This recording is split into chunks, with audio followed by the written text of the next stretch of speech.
ইসমাঈল আলাইহিস সালাতু ওয়াস সালাম তিনি পয়গম্বর হবেন। প্রত্যেক নবী ছোট থেকেও তাদের পয়গম্বরী আচরণ আখলাক আল্লাহ পাক রব্বুল আলামিন দিয়ে দিয়েছেন। ইসমাঈল আলাইহিস সালাতু ওয়াস সালাম তিনি ছোট, কিন্তু তিনি নবী হবেন, পয়গম্বর হবেন। তিনি একই কথা বলতে লাগলেন, যদি আল্লাহর অর্ডার হয়, আল্লাহর আদেশ হয়, এতে আমার কোনো আপত্তি নেই, এতে আমার কোনো আপত্তি নেই। এক পর্যায়ে ইব্রাহিম আলাইহিস সালাতু ওয়াস সালাম মিনায় পৌঁছে গেলেন।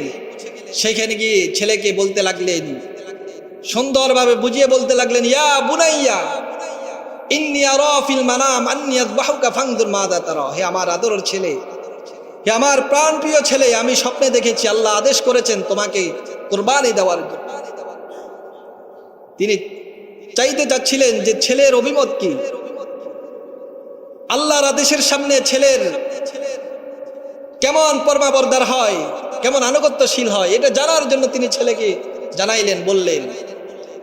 এই কথা যখন বললেন, ইসমাঈল তিনি বাবাকে ডাক দিয়ে বললেন, ইয়া আবাদি ফাআল মা তুমার সাতাজিদুনি ইনশাআল্লাহু মিনাস সাবিরিন।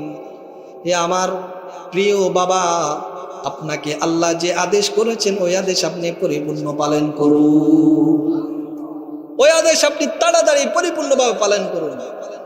ইসমাঈল আলাইহিস সালাতু ওয়াস সালাম বললেন, বাবা আপনি ছুরিকে ভালো করে ধার করে নেন, যাতে করে আমার কষ্ট কম হয়, এবং শোয়ানোর সময় আমাকে কাঁধ করে শোয়াবেন, যাতে করে আমার চেহারার দিকে আপনার নজর পড়লে যেন দয়া ভালোবাসার কারণে আপনি আমার গলায় ছুরি চালানো থেকে বিরত না থাকেন। বলেন সুবহানাল্লাহ। ইব্রাহিম আলাইহিস সালাতু ওয়াস সালাম জবাই করতে লাগলেন। আসমানের ফেরেশতাদের মধ্যে কান্নার রোল পড়ে গেল। আল্লাহর কাছে ফেরেশতারা বলতে লাগলো, মালিক তুমি কি পরীক্ষা নিচ্ছ? তোমার খলিলুল্লাহ তার ছেলেকে জবাই করে দিচ্ছে। আল্লাহ তাআলা যখন দেখলেন ইব্রাহিমের সকল চেষ্টা, সকল করণীয় শেষ হয়ে গেল, আল্লাহ পাক জিবরাইলকে বললেন, জিবরাইল জান্নাত থেকে একটি দুম্বা নিয়ে ইসমাঈলের জায়গায় ইব্রাহিমের ছুরির নিচে দুম্বাকে তুমি রেখে দাও। বলেন সুবহানাল্লাহ। তাদের জন্য আল্লাহ পাক রব্বুল আলামিন এই কুরবানিকে ওয়াজিব করে দিয়েছেন। এছাড়াও শুধু কুরবানি ওয়াজিব এই হিসেবে করব, বিষয়টা এমন নয়। নামাজ আপনারা ফরজ নামাজ আদায় করেন, নফল নামাজ আদায় করেন, কুরবানির যে ফজিলত রয়েছে, বিভিন্ন হাদিসে কুরবানির অনেক ফজিলত পাওয়া যায়। এই হিসেবে কুরবানি ওয়াজিব না হলেও রাসূলের সুন্নত হিসেবে, নফল হিসেবে, যাদের উপর ওয়াজিব হয় নাই, ইবাদত হিসেবে, সুন্নত হিসেবে পালন করা। নামাজের ক্ষেত্রে শুধু আমরা ফরজ নামাজ আদায় করি এমন না, বরং নফল নামাজও কি আদায় করি। ঠিক তেমনি ভাবে কোরবানির ক্ষেত্রেও আমার সম্পদ কম থাকুক, আমার উপর কোরবানি ওয়াজিব না হোক, গুরুত্বপূর্ণ ইবাদত হিসেবে কমাস কম নফল হিসেবে, সুন্নত হিসেবে হলো কি আদায় করা, যাতে করে কোরবানির ফজিলত থেকে আমরা মাহরুম না হই। কোরবানি আরবি শব্দ, হাদিসে এবং কোরআনের মধ্যে উযহিয়া এই শব্দ দ্বারা ব্যক্ত করা হয়েছে। এমনি কোরবানি যে আমরা শব্দ বলি, এই কোরবান কুরবান থেকে নির্গত, এর অর্থ হলো নৈকট্য অর্জন করা, নিকটবর্তী হওয়া। কোরবানি দ্বারা মানুষ আল্লাহর নৈকট্য অর্জন করে, নিকটবর্তী হয়। এই বিধানটা এই জন্য দেওয়া হয়েছে যে এর মাধ্যমে যেমন ইব্রাহিম আলাইহিস সালাতু ওয়াস সালাম আল্লাহর নৈকট্য এবং নিকটবর্তী হয়েছেন, ঠিক তেমনিভাবে আমরাও যেন এই বিধানের মাধ্যমে আল্লাহর নৈকট্য এবং নিকটবর্তী হতে পারি, এই জন্য আল্লাহ ব্যবস্থা করে রেখেছেন। বলুন সুবহানাল্লাহ। কোরবানির মাকসাদ হলো, কোরবানির শব্দ থেকে কোরবানির মাকসাদ পাওয়া যায়। কোরবানির উদ্দেশ্য হলো আল্লাহর নৈকট্য। কোরবানির উদ্দেশ্য কি? আল্লাহর নৈকট্য হাসিল করা, আল্লাহর সন্তুষ্টি হাসিল করা, আল্লাহর নিকটবর্তী হওয়া। কোরবানি মানে মানুষকে দেখানোর জন্য নয়, গোশত খাওয়ার জন্য নয়, অন্য কোনো উদ্দেশ্যের জন্য নয়। আল্লাহ পাক রব্বুল আলামিন সূরাতুল হজের ৩৪ নম্বর আয়াতের মধ্যে আল্লাহ পাক রব্বুল আলামিন বলেন, এই কোরবানি আমি প্রত্যেক উম্মতকে দান করেছি। শুধু আখেরি উম্মতকে এই কোরবানি দিয়েছি বিষয়টা এমন নয়। আদম আলাইহিস সালাতু ওয়াস সালাম থেকে নিয়ে এই বিধান আল্লাহ পাক রব্বুল আলামিন রেখেছেন। আল্লাহ বলেন, ওয়ালিকুল্লি উম্মাতিন জাআলনা মানসাকান লিয়াযকুরু ইসমাল্লাহি আলা মা রাযাকাহুম মিন বাহিমাতিল আনআম।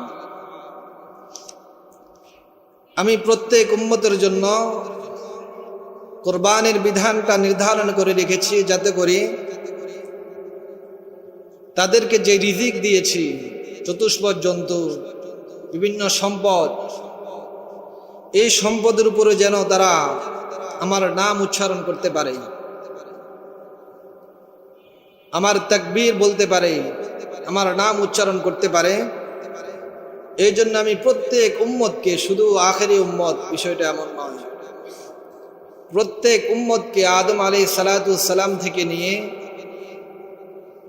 আখেরি নবীর আখেরি উম্মত পর্যন্ত প্রত্যেক উম্মতকে আমি কোরবানির বিধান দিয়েছি। বলেন সুবহানাল্লাহ। আল্লাহ পাক রব্বুল আলামিন কোরআনে কারীমের মধ্যে সংক্ষেপে আদম আলাইহিস সালাতু ওয়াস সালামের থেকে যে কোরবানির সূচনা, এর সংক্ষেপে আল্লাহ পাক রব্বুল আলামিন কোরবানির ইতিহাস, কোরবানির তারিখ আল্লাহ আলোচনা করেছেন। সূরা মাইদার ২৮ নম্বর আয়াত থেকে ৩১ নম্বর আয়াত পর্যন্ত আল্লাহ পাক রব্বুল আলামিন কোরবানির ইতিহাস নিয়ে, কোরবানির সূচনা কোত্থেকে শুরু হয়েছে, এর শুরু কোথায় থেকে হয়েছে, এই নিয়ে সংক্ষিপ্ত আল্লাহ আলোচনা করেছেন। আল্লাহ পাক রব্বুল আলামিন বলেন, ওয়াতলু আলাইহিম নাবা আবনাই আদম বিল হক ইয ক্বাররাবা কুরবানান ফাতুকবিলা মিন আহাদিহিমা ওয়া লাম ইউতাকাব্বাল মিনাল আখার। আল্লাহ বলেন, হে নবী,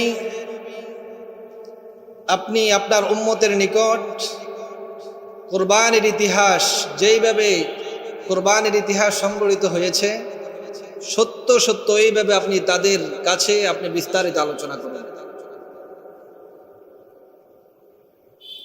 আদম আলাইহিস সালাতু ওয়াস সালামের দুই পুত্র, তাদের থেকে কোরবানির সূচনা। আল্লাহ পাক বলেন, পয়গম্বর, আপনি আদমের দুই পুত্রের যে কোরবানির ঘটনা, এগুলো আপনার উম্মতের কাছে আপনি আলোচনা করুন, যেইভাবে আমি বলেছি ওইভাবে বলেন। সুবহানাল্লাহ।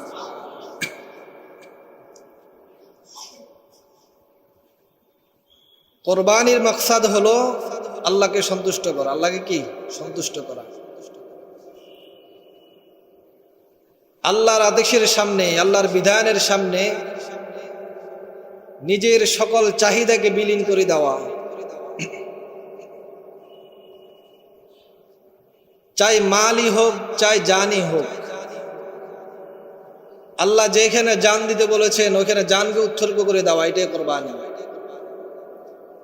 আল্লাহ যে জায়গায় মালকে উৎসর্গ করতে বলেছেন ওই জায়গায় আল্লাহর সন্তুষ্টির জন্য মালকে উৎসর্গ করে দেওয়া, এটাই কোরবানি।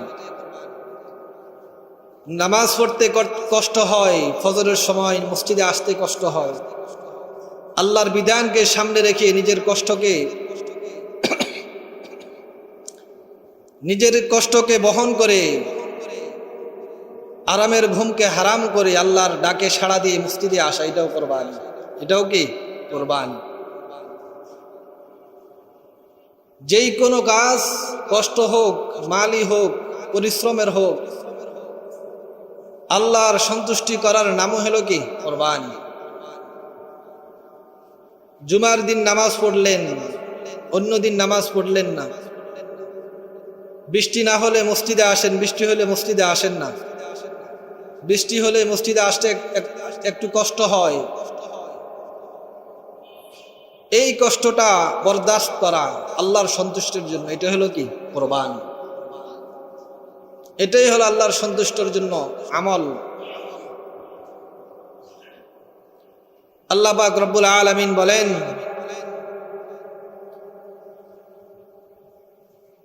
পয়গম্বর আপনি আদম আলাইহিস সালামের দুই পুত্রের কোরবানির ইতিহাস, তাদের ঘটনা আপনি উম্মতের কাছে বিস্তারিত আলোচনা করুন। আল্লাহ পাক রব্বুল আলামিন যখন আদম আলাইহিস সালামকে পৃথিবীতে পাঠান, আল্লাহর মাকসাদ হলো পৃথিবীতে মানুষ বাড়বে, এই পৃথিবী মানুষ আবাদ করবে, বনি আদম আবাদ করবে। তো পাঠাইছেন শুধু দুইজন। পাঠাইছেন কয়জন? দুইজন, আদম এবং হাওয়া। তো আল্লাহ আদম এবং হাওয়া আলাইহিমা সালাতু ওয়াস সালাম থেকে জোড়া জোড়া সন্তান জন্ম গ্রহণের ব্যবস্থা করে দিয়েছেন। একসাথে দুইটা সন্তান, একটা ছেলে একটা মেয়ে জন্মগ্রহণ করবে। এইভাবে জোড়া জোড়া তাদের থেকে আওলাদ বাড়তে লাগলো। আদম আলাইহিস সালাম ছাড়া আর কোনো পরিবার নাই, এখন তাদের বিবাহের ব্যবস্থার প্রয়োজন। আল্লাহ বিধান করে দিয়েছেন, প্রতি জোড়া জোড়া যে জন্মগ্রহণ করবে এরা আপন ভাই হিসেবে ধর্তব্য হবে।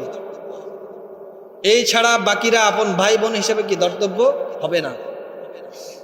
অর্থাৎ প্রথম জোড়াতে একজন ছেলে একজন মেয়ে, দ্বিতীয় জোড়াতে আবার একজন ছেলে একজন মেয়ে। প্রথম জোড়ার মধ্যে ছেলে দ্বিতীয় জোড়ার মেয়েকে বিবাহ করবে, এবং দ্বিতীয় জোড়ার ছেলে প্রথম জোড়ার মেয়েকে কি বিবাহ করবে। এটা ওই সময় আল্লাহর বিধান ছিল, জরুরতান, অবস্থার প্রেক্ষিতে আল্লাহ পাক রব্বুল আলামিন এই বিধান নির্ধারণ করেছেন, যাতে করে জমিনের মধ্যে বনি আদমের সংখ্যা কি বাড়ে। আল্লাহ চায় মানুষের সংখ্যা বাড়ুক, আমরা চাই মানুষের সংখ্যা কি কমুক। এই জন্য আমরা কত ব্যবস্থা গ্রহণ করে থাকি। আল্লাহ চায় আমার বান্দা জমিনের মধ্যে বাড়বে, আর এই বান্দার রিজিকের ব্যবস্থা আমি করবো, বলেন সুবহানাল্লাহ। আর মানুষ রিজিকের ভয়ে ছেলে সন্তান বেশি নিতে চায় না। আওলাদ বেড়ে গেলে তার সম্পদ বন্টন হয়ে যাবে, সন্তানটা কম ভাগে পাবে, অভাব অনটনে কষ্ট করবে, এই ভয় আমরা করতেছি।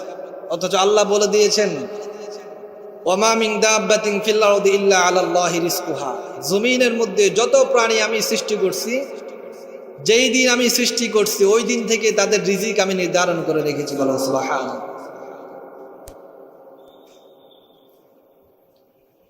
তো আল্লাহর ওই সময়ের নীতি ছিল,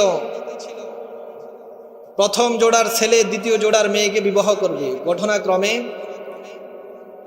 আদম আলাইহিস সালামের প্রথম জোড়া হাবিলের সাথে অন্য একজন কন্যা জন্মগ্রহণ করেছে। কাবিলের সাথে তার আরেক বোন জন্মগ্রহণ করছে। কাবিলের বোন ছিল অনেক সুন্দরী, আর হাবিলের বোন ছিল একটু কালো কুসরি। আদম আলাইহিস সালাম তাদেরকে বলল, তুমি তাকে বিবাহ করবা, তুমি তাকে বিবাহ করবা। আদম আলাইহিস সালামের এই নীতি, এই বন্টন কাবিলের পছন্দ হলো না। সে বলতে লাগলো, আমার বোন এত সুন্দর, কিন্তু আমি যে হাবিলের বোন বিবাহ করব সে তো সুন্দর না, কালো। আমি এই বিধান মানি না, আমি এই বিধানকে মানি না। আদম আলাইহিস সালাম তাদের মাঝে সমাধান করার জন্য তিনি একটি পদ্ধতি বাতিয়ে দিলেন, যে তোমরা উভয়জন কোরবানি করো, উভয়জন আল্লাহর জন্য, আল্লাহর সন্তুষ্টির জন্য তোমরা কোরবানি করো। যার কোরবানি কবুল হবে তার চাহিদা পূরণ করা হবে, বলেন সুবহানাল্লাহ। যার কোরবানি কবুল হবে তার সাথে সুন্দরী কন্যার সাথে বিবাহ দেওয়া হবে। উভয়জন রাজি হলো। কোরবানি আল্লাহ প্রত্যেক উম্মতের উপর দিয়েছেন, কিন্তু কোরবানির নিজাম, সিস্টেম, তরিকা কিন্তু ভিন্ন ভিন্ন ছিল। আগের উম্মতেরা কোরবানি করত, কিন্তু কোরবানির বস্তু তারা খাইতে পারত না।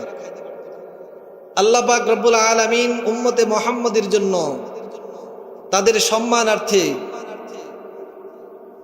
ফজিলতার্থে তাদের জন্য কোরবানি করবে আল্লাহর জন্য, খাওয়ারও ব্যবস্থা, মেহমানদারি ব্যবস্থা আল্লাহ করে দিয়েছেন। সুবহানাল্লাহ। আপনার টাকা, আপনার প্রাণী আপনি জবাই করে আপনি খাবেন, এর মধ্যে যদি আপনার নিয়ত ঠিক থাকে, অনেক ফজিলত, অনেক সওয়াব আল্লাহ তাআলা আপনার আমলনামায় আল্লাহ দিয়ে দিবেন। আপনার তো কোনো লস হচ্ছে না, আপনি খাচ্ছেন, আপনি পাচ্ছেন। কিন্তু যদি শুধু আপনার নিয়তটা সহি থাকে, আল্লাহ এর বদৌলতে আপনার আমলনামায় অনেক ফজিলত দিয়ে দিবেন। বলেন সুবহানাল্লাহ। আল্লাহ রাসূল সাল্লাল্লাহু আলাইহি ওয়াসাল্লাম ইহুদিদেরকে যখন দাওয়াত দিতে লাগলেন, তারা কুরবানির ব্যাপারে একটা যুক্তি দাঁড় করাইল। তারা বলেন, ক্বালু ইন্নাল্লাহা আহিদা ইলাইনা আল্লা নুমিনা লিরাসূলিন হাত্তা ইয়াতিয়ানা বিকুরবানিন তাকুলুহুন নার। তারা রাসূলকে বলল যে আল্লাহ আমাদের সাথে অন্যান্য কিতাবের মধ্যে ওয়াদা করেছেন, ওয়াদা নিয়েছেন, আমরা যেন এমন কোন রসুল, এমন কোন নবীর উপর ঈমান না আনি যতক্ষণ পর্যন্ত তিনি আমাদের কাছে হাত্তা ইয়াতিয়ানা বিকুরবানিন তাকুলুহুন নার, যতক্ষণ পর্যন্ত তিনি আমাদের কাছে এমন কোরবানি নিয়ে না আসে যে কোরবানি আগুনে, কুদরতিভাবে আগুন এসেও কোরবানিকে জ্বালিয়ে দেয়। কারণ আমাদের কোরবানির হলো কোরবানি করব, আমরা খাবো। কিন্তু অন্য নবীর, অন্য উম্মতের কোরবানির সিস্টেম ছিল, কোরবানি করতো আগুন থেকে, আসমান থেকে আগুন এসে তাদের কোরবানি যদি কবুল হতো জ্বালিয়ে দিত।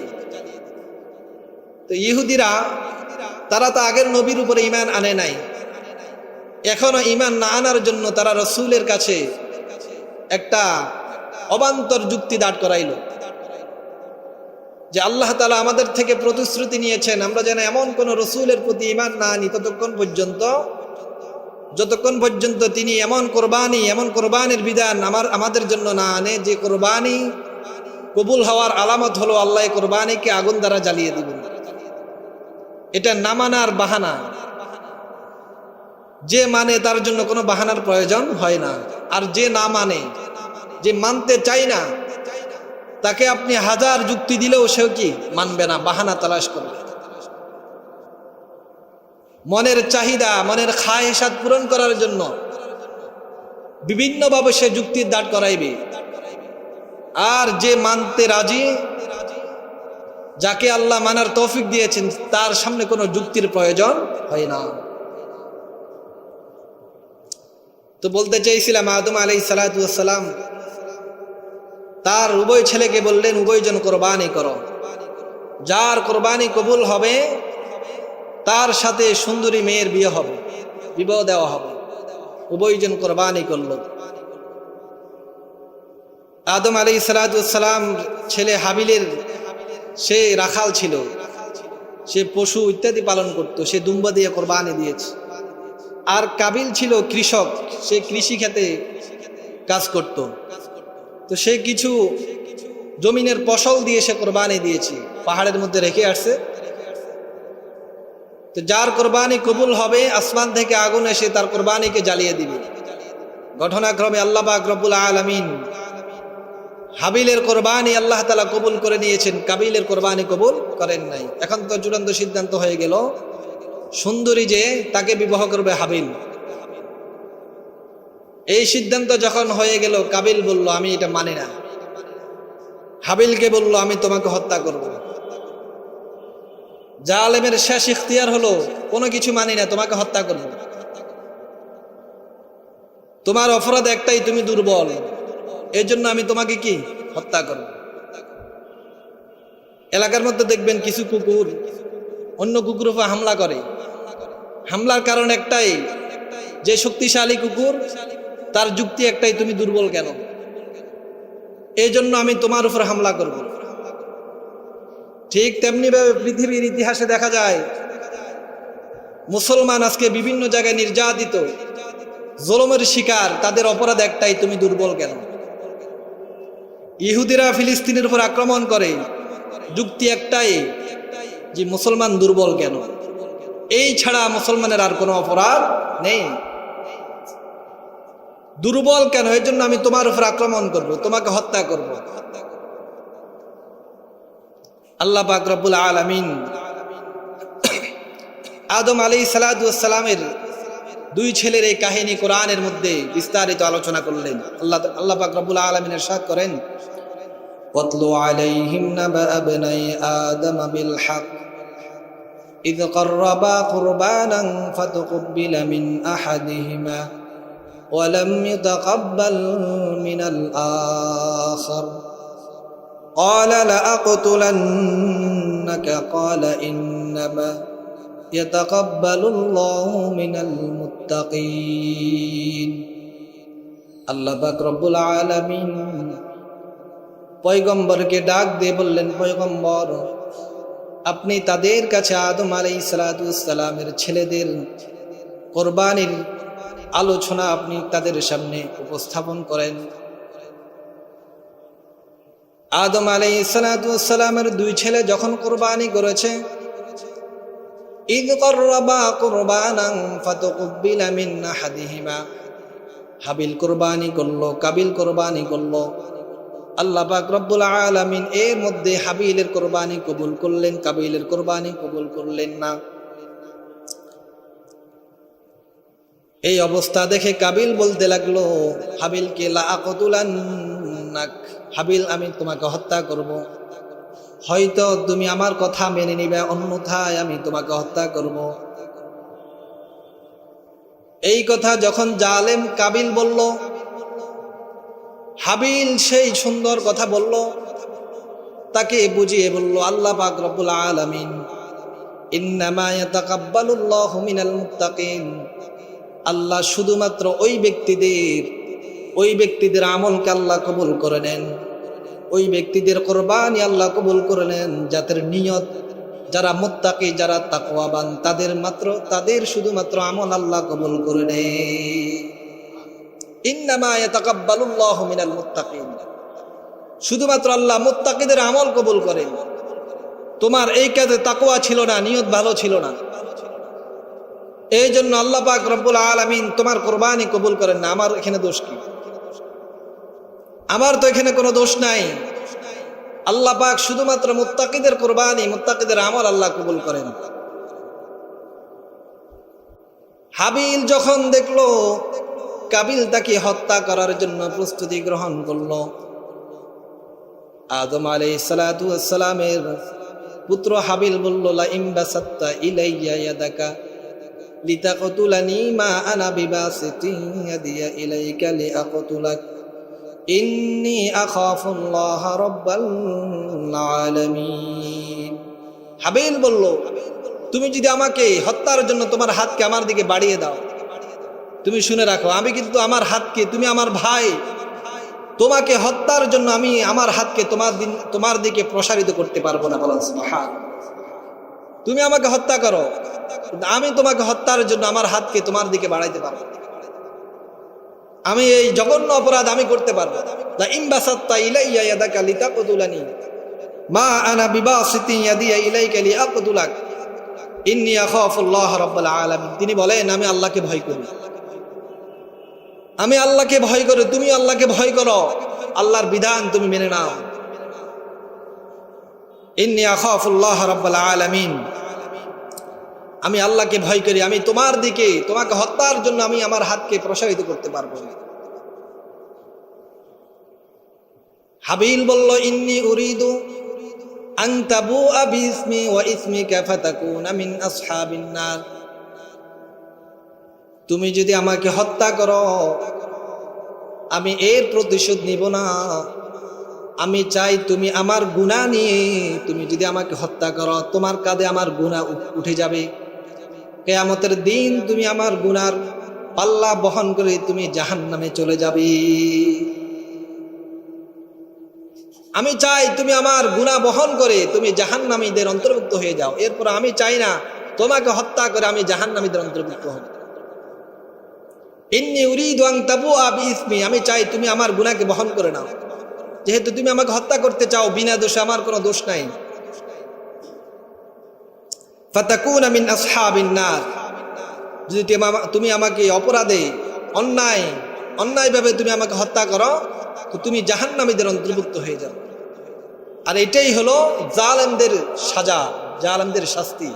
আল্লাহ পাক রব্বুল আলামিন বলেন ওয়াযালিকা জাযাউয যালিমিন, জালেমরা দুনিয়াতে যত অপরাধ করবে এর জন্য তাদের জন্য আল্লাহ জাহান্নাম প্রস্তুত করে রেখেছে। আল্লাহ পাক রব্বুল আলামিন বলেন ফাতাওয়াত লাহু নাফসুহু ক্বাতলা আখিহি ফাকাতালাহু ফাআসবাহা মিনাল খাসিরিন। কাবিলকে তার নফস শয়তান তাকে উদ্বুদ্ধ করলো তার ভাইকে হত্যা করার জন্য। তার ভাইকে হত্যা করার জন্য শয়তান তাকে উদ্বুদ্ধ করলো। এক পর্যায়ে এসে তাকে হত্যা করে দিল এবং সে জাহান্নামীদের অন্তর্ভুক্ত হয়ে গেল। ফাআসবাহা মিনাল খাসিরিন, সে ক্ষতিগ্রস্তদের অন্তর্ভুক্ত হয়ে গেল। এরপর হাবিলকে যখন কাবিল হত্যা করলো, হত্যা করার পর এই ভাইকে কোথায় লুকাবে, কোথায় দাফন করবে? কারণ এর আগত পৃথিবীতে এ পর্যন্ত আর কোনো মানুষ মারা যায় নাই। কিভাবে তাকে মাটির ভিতরে রাখবে এই বুদ্ধি তার মাথার ভিতরে আসে নাই। কিভাবে তাকে দাফন করবে সে চিন্তা পেরেশান হয়ে গেল। আল্লাহ পাক রব্বুল আলামিন বলেন ফাবাআসাল্লাহু গুরাবান ইয়াবহাসু ফিল আরদি লিয়ুরিয়াহু কাইফা ইউওয়ারি সাওআতা আখিহি ফাআসবাহা মিনান নাদিমিন। আল্লাহ পাক রব্বুল আলামিন বলেন আমি কাক পাঠিয়ে দিলাম, দুইটা কাক তার নিকট পাঠিয়ে দিলাম। এরপর তার সামনে গিয়ে একটা কাক আরেকটা কাককে হত্যা করছে। হত্যা করার পর সে মাটিকে সরে মৃত কাকটিকে আরেকটি কাক দাফন করছে। এটা কাবিল দেখতেছে, সব কিছু দেখতেছে। এটা দেখার পর সে বলতে লাগলো ইয়া ওয়াইলাতা আজাজতু আন নাকুনা মিথলা হাদাল গুরাব ফাওয়ারি সাওয়াতা আখি। আমি এত অক্ষম, এত অপারগ, আমার ব্রেন, আমার শক্তি, আমার যোগ্যতায় কাকের যে যোগ্যতা আমার এই যোগ্যতা নাই। বলে সুবহানাল্লাহ। এই কাককে আল্লাহ যে যোগ্যতা দিয়েছেন, যে বুদ্ধি দিয়েছেন, এতটুকু বুদ্ধি পর্যন্ত আমার কাছে নাই। সে অক্ষমতা প্রকাশ করলো, নিজের কাজের উপর সে লজ্জিত হলো, আল্লাহর কাছে তওবা করলো, আল্লাহর কাছে সে ক্ষমা চাইলো। সে বলল ইয়া ওয়াইলাতা আ'জাজতু আন নাকুনা মিথলা হাদাল গুরাবি ফাওয়ারি সাওয়াতা আখি ফাআসবাহা মিনান নাদিমিন। যে আমার ভাইকে আমি কিভাবে দাফন করব, এতটুকু যোগ্যতা আমার মধ্যে নেই, যে যোগ্যতা এই কাকের মধ্যে আল্লাহ পাক রব্বুল আলামিন দিয়ে দিয়েছেন। সুবহান। তাফসীরের কিতাবের মধ্যে লেখে কাবিলের এই অনুতপ্ত হওয়ার কারণে আল্লাহ পাক রব্বুল আলামিন কাবিলকে আল্লাহ পাক রব্বুল আলামিন ক্ষমা করে দিয়েছে। সে অনুতপ্ত হলো যে আল্লাহ আমি জঘন্য অপরাধ করেছি, আমার ভাইকে আমি হত্যা করে দিয়েছি। আল্লাহর কাছে আপনি যদি ক্ষমা চান, যত অপরাধ করুন, আল্লাহ আপনাকে আপনার সমস্ত গুনাহগার আল্লাহ ক্ষমা করে দিবেন। মুহতারাম হাজিরিন, এই হলো সংক্ষিপ্ত কোরবানির ইতিহাস। আদম আলাইহিস সালাতু ওয়াস সালাম থেকে নিয়ে আল্লাহ পাক রব্বুল আলামিন এই কোরবানির বিধানকে নির্ধারণ করে রেখেছেন। এখানে একটা বিষয় শিক্ষণীয় হলো, আল্লাহ পাক একজনের কোরবানি কবুল করেছেন, আরেকজনের কোরবানি কবুল করেন নাই। এর কারণ হলো একজনের নিয়ত ছিল ভালো, আরেকজনের নিয়তের মধ্যে গোলমাল ছিল, এই জন্য তার কোরবানি কবুল করেন না। কোরবানির জন্য, যেই কোনো ইবাদতের জন্য নিয়ত সহি থাকতে হবে। নিয়ত যদি ভালো না হয়, আল্লাহ পাক রব্বুল আলামিন আপনার কোরবানি কি কবুল করবেন। আমরা যে কোরবানি করি, এই কোরবানির পদ্ধতি হলো হযরত ইব্রাহিম আলাইহিস সালাতু ওয়াস সালামকে আল্লাহ যেইভাবে কোরবানি করার জন্য আদেশ করেছেন, ওই পদ্ধতিটাই এই উম্মতের জন্য আল্লাহ নির্ধারণ করে দিয়েছেন। বলেন সুবহানাল্লাহ। মিল্লাতা আবিকুম ইব্রাহিম হুয়া সাম্মাকুমুল মুসলিমিন। আল্লাহ পাক রব্বুল আলামিন বলেন তোমরা ইব্রাহিম তোমাদের পিতা ইব্রাহিম খলিলুল্লাহর সুন্নাতকে তোমরা তোমাদের জীবনের মধ্যে আঁকড়িয়ে ধরো, তার মিল্লতকে তোমরা অনুসরণ করো। কারণ ইব্রাহিম হলো ওই ব্যক্তি যে তোমরা যে মুসলমান এই নাম সে সর্বপ্রথম রেখেছে। এই আমরা মুসলমান, আল্লাহ বলেন হুয়া সাম্মাকুমুল মুসলিমিন। ইব্রাহিম আলাইহিস সালাতু ওয়াস সালাম তোমাদের নাম মুসলমান করে তিনি তোমাদের নামকরণ করেছেন, বলেন সুবহানাল্লাহ। আল্লাহ পাক রব্বুল আলামিন খলিলুল্লাহ ইব্রাহিম আলাইহিস সালাতু ওয়াস সালাম থেকে অনেক পরীক্ষা নিয়েছেন। আল্লাহ পাক রব্বুল আলামিন কোরআনের মধ্যে ইরশাদ করেন, ওয়া ইযি বিতালা ইব্রাহিমা রাব্বুহু বিকালিমাতিন ফাতাম্মাহুন্না। আল্লাহ পাক বলেন আমি ইব্রাহিমকে অনেক পরীক্ষা করেছি, ফাতাম্মাহুন্না, সে প্রত্যেকটি পরীক্ষায় পরিপূর্ণভাবে সে পাশ করেছে, বলেন সুবহানাল্লাহ। এই কুরবানির ইতিহাসের মধ্যেও সাইয়্যিদুনা ইব্রাহিম আলাইহিস সালাতু ওয়াস সালামের পরীক্ষা রয়েছে। তার বয়স যখন 86 বছর বয়স, ইব্রাহিম আলাইহিস সালাতু ওয়াস সালামের বয়স 86 বছর বয়স, এই বয়স পর্যন্ত তার কোনো ছেলে সন্তান জন্মগ্রহণ করে নাই। তিনি আল্লাহর কাছে দোয়া করলেন, রব্বি হাবিলি মিনাস সালিহিন, হে আল্লাহ তুমি আমাকে একজন নেককার দিনদার ছেলে তুমি আমাকে দান করো, বলেন সুবহানাল্লাহ। ছেলে সন্তান কার কাছে চাইব? আল্লাহর কাছে। কোন মাজার, কোন বাবা ছেলে সন্তান দিতে পারে না। ইব্রাহিম আলাইহিস সালাতু ওয়াস সালাম আল্লাহর কাছে দোয়া করলেন, রব্বি হাবিলি মিনাস সালিহিন, হে আল্লাহ তুমি আমাকে নেককার দিনদার এমন সন্তান দান করো যিনি তোমার পরিপূর্ণ তোমার ইবাদত করবে, তোমার গোলামি করবে, এমন সন্তান সালেহ সন্তান আমাকে দান করো। আল্লাহ পাক রব্বুল আলামিন বলেন, ফাবাশশারনাহু বিগুলামিন হালিম, আমি ইব্রাহিমকে পরমাবর্দার অনুগত্যশীল একটা ছেলের সুসংবাদ দিলাম, বলেন সুবহানাল্লাহ। ফাবাশশারনাহু বিগুলামিন হালিম, ইব্রাহিমের দোয়াকে আল্লাহ কবুল করে নিলেন। আল্লাহ বলেন আমি আমার খলিল ইব্রাহিমকে আনুগত্যশীল একজন ছেলের সুসংবাদ দিয়েছি, বলেন সুবহানাল্লাহ। ইব্রাহিম আলাইহিস সালাতু ওয়াস সালাম বয়স যখন 86 বছর উপনীত হলো, এমন বয়সে বার্ধক্যের বয়সে আল্লাহ পাক রব্বুল আলামিন ইব্রাহিম আলাইহিস সালাতু ওয়াস সালামকে একজন ছেলে দান করলেন, তার নাম হল ইসমাঈল আলাইহিস সালাতু ওয়াস সালাম।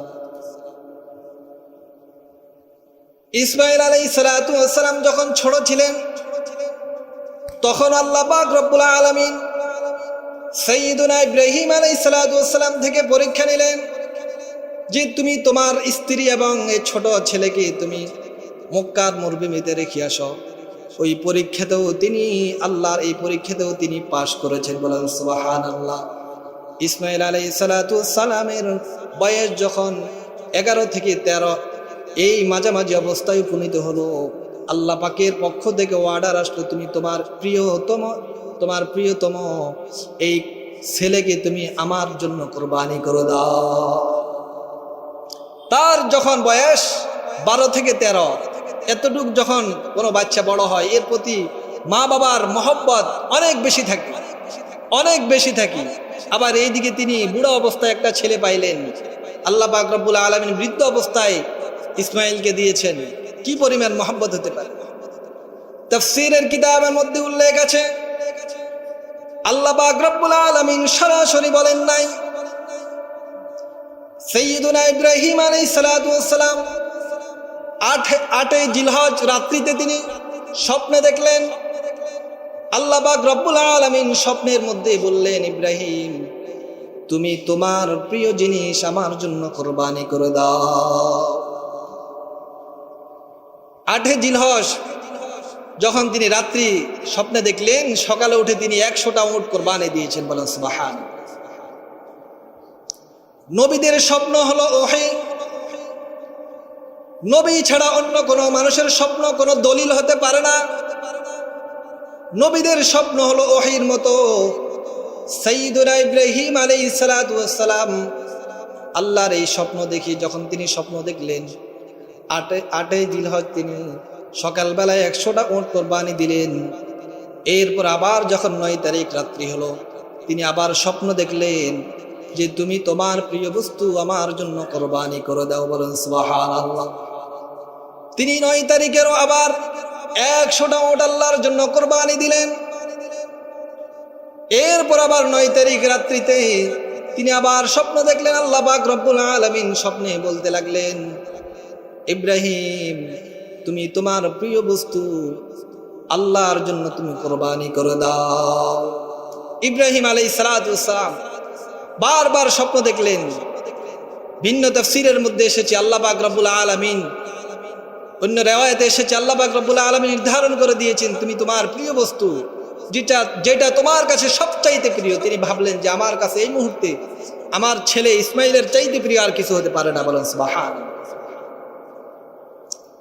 লাগাতার 2 দিন তিনি উট দিয়ে কোরবানি দিলেন। 10ম জিলহজের দিন তিনি আর দেরি করলেন না, বুঝতে তারা বাকি রইল না। আল্লাহ পাক রব্বুল আলামিন তার কাছ থেকে কি চাচ্ছিলেন, তিনি আল্লাহর এই আদেশ পালন করতে বিন্দু পরিমাণ তিনি এদিক সেদিক করেন নাই, কোনো ব্যাখ্যা করেন নাই। আল্লাহর আদেশ এসেছে, আল্লাহর আদেশের সামনে নিজের প্রাণ প্রিয় ছেলেকে উৎসর্গ করে দিবে। আল্লাহ পাক রব্বুল আলামিন বলেন, ফালাম্মা বালাগা মাহুস সা'য়া ক্বালা ইয়া বুনাইয়া ইন্নী আরা ফিল মানামি আন্নী আযবাহুকা ফানজুর মাযা তারা ক্বালা ইয়া আবাতি ইফআল মা তু'মার সাতাজিদুনি ইনশাআল্লাহু মিনাস সাবিরিন। আল্লাহ পাক রব্বুল আলামিন বলেন, ইসমাইল যখন সাইয়্যিদুনা ইব্রাহিমের সাথে হাঁটার উপযোগী হলেন, চলার উপযোগী হলেন, তখন আল্লাহ পাক রব্বুল আলামিন আদেশ করলেন। ইব্রাহিম আলাইহিস সালাতু ওয়াস সালাম তার স্ত্রীকে বললেন, আল্লাহ পাকের অর্ডার, আমাদের প্রিয় ছেলে, আমাদের প্রিয় প্রাণ প্রিয় ছেলেকে আল্লাহর জন্য কোরবানি করার জন্য তুমি তাড়াতাড়ি প্রস্তুত করে দাও। বলেন সুবহানাল্লাহ। ইসমাইল আলাইহিস সালাতু ওয়াস সালামের আম্মা জান তিনি ছেলেকে পরিপূর্ণ প্রস্তুতি গ্রহণ করে দিলেন, নতুন পোশাক পরিধান করে দিলেন। আর ইব্রাহিম আলাইহিস সালাতু ওয়াস সালাম এই ছেলেকে নিয়ে চলতে লাগলেন। মুহতারাম হাজিরিন, সংক্ষেপে বলতেছি, এমন সময় ইবলিস দেখলো যে এত বড় কোরবানি যদি ইব্রাহিম করে ফেলে আল্লাহ তার উপর পরিপূর্ণ সন্তুষ্ট হয়ে যাবে। এই জন্য শয়তান 3 জনের কাছে ধারাবাহিক আসলো। প্রথম ইসমাইল আলাইহিস সালাতু ওয়াস সালামের মায়ের কাছে এসে বলল, ইসমাইলের মা, তুমি কি জানো তোমার ছেলেকে ইব্রাহিম কোথায় নিয়ে যাচ্ছে? তাকে জবাইয়ের জন্য সে নিয়ে যাচ্ছে। ইসমাইলের আম্মা হাজেরা তিনি বললেন, এটা কখনো হতে পারে না, বাবা কখনো ছেলেকে জবাই করে দিবে, হত্যা করবে, এটা কখনো হতে পারে না।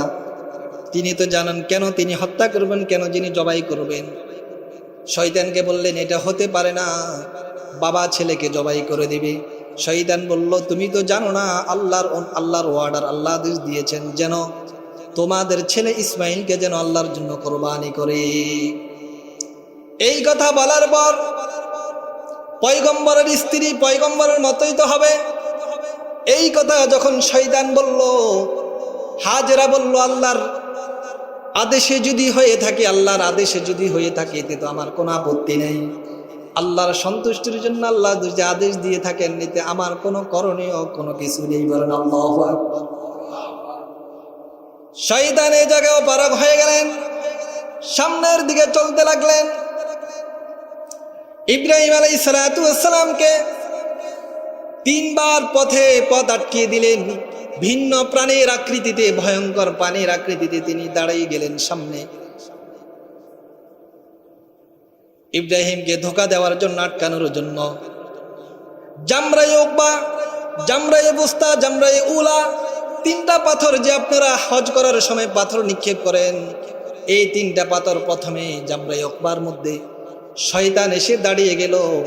ইব্রাহিমকে বাধা দেওয়ার জন্য ইব্রাহিম ওইখানে 7টা পাথর নিক্ষেপ করলেন। শয়তানকে তাড়ানোর জন্য তিনি 7টা পাথর নিক্ষেপ করলেন। আর আল্লাহ পাকের কাছে এই বিধানটা 7টা পাথর নিক্ষেপ করা এমন পছন্দনীয় হয়ে গেল, আল্লাহ হাজীদের জন্য এটাকে বিধান করে দিয়েছে। ইব্রাহিম আলাইহিস সালাতু ওয়াস সালামকে 3বার বাধা দিলেন, তিনি 3বারই পাথর নিক্ষেপ করলেন। জামরাই উকবাতে একবার, জামরাই উস্তাতে একবার, জামরাই উলাতে একবার। এরপর যখন দেখলেন খলিলুল্লাহ ইব্রাহিমকে কোনোভাবে বাধা দিতে পারলেন না, তিনি ইসমাইলকে বলতে লাগলেন, ইসমাইল তুমি কি জানো তোমার বাবা তোমাকে জবাইয়ের জন্য নিয়ে যাচ্ছে? ইসমাইল বললেন, এটা কখনো হতে পারে না, একজন বাবা তার ছেলেকে জবাই করবে, এটা কখনো হতে পারে না। ইবলিস বলল, আল্লাহর আদেশ এসেছে তোমাকে যেন কোরবানি করে দেওয়া হয়। বলেন সুবহানাল্লাহ। ইসমাইল আলাইহিস সালাতু ওয়াস সালাম তিনি পয়গম্বর হবেন। প্রত্যেক নবী ছোট থেকেও তাদের পয়গম্বরী আচরণ আখলাক আল্লাহ পাক রব্বুল আলামিন দিয়ে দিয়েছেন। ইসমাইল আলাইহিস সালাতু ওয়াস সালাম তিনি ছোট, কিন্তু তিনি নবী হবেন, পয়গম্বর হবেন। তিনি একই কথা বলতে লাগলেন, যদি আল্লাহর অর্ডার হয়, আল্লাহর আদেশ হয়, এতে আমার কোনো আপত্তি নেই, এতে আমার কোনো আপত্তি নেই। এক পর্যায়ে ইব্রাহিম আলাইহিস সালাতু ওয়াস সালাম মিনায় পৌঁছে গেলেন।